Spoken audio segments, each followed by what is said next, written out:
எல்லாருக்கும் இனிய வணக்கம். பாரத போர் முடிஞ்ச பின்னால் பாண்டவர்கள் வெற்றி அடைஞ்சிட்டாங்க.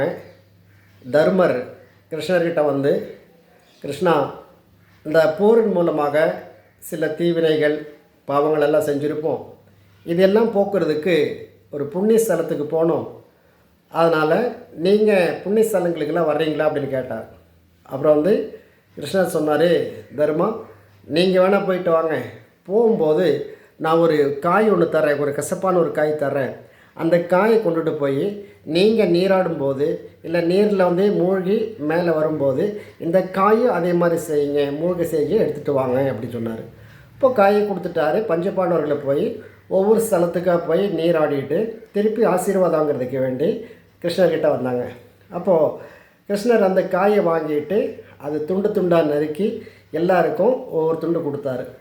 எல்லோரும் சாப்பிட்டு பார்த்துட்டு, என்ன கிருஷ்ணா இவ்வளோ கசக்குது அப்படின்னு சொன்னார். அப்போ அதை பார்த்து சிரித்தார் கிருஷ்ணர். தர்மா, நீங்கள் நீராடுறதுனால உங்களுடைய பாவங்கள்லாம் போகாது.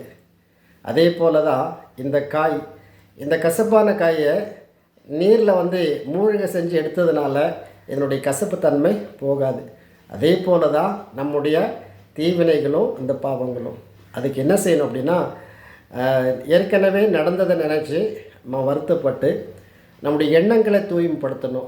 இதுக்கு மேலே நம்முடைய செயல்கள் தூய்மையாக இருக்கணும். பிற உயிர்களுக்கு நம்ம உதவி செய்யணும். அதன் மூலமாக நம்முடைய எண்ணம் வந்து தூய்மை அடையும் அப்படின்னு சொல்லி அதுக்கு நல்ல ஒரு விளக்கத்தை வந்து கிருஷ்ணர் வந்து தர்மருக்கு கொடுத்தாரு. அதை தான் வள்ளுவர் கூட அதில் வந்து புற தூய்மை நீரால் அமையும், அகத்தூய்மை வாய்மையால் காணப்படும் சொன்னார்.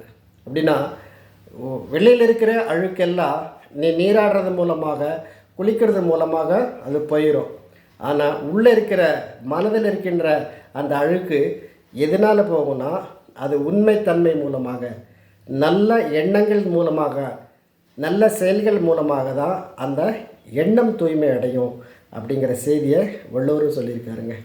அப்போது நம்முடைய செயல்கள் தூய்மையாக இருந்தானா, எண்ணங்கள் தூய்மையாக இருந்தானா நம்ம நினைப்பதெல்லாம் சுபமாக இருக்குன்னு சொல்லுவாங்க.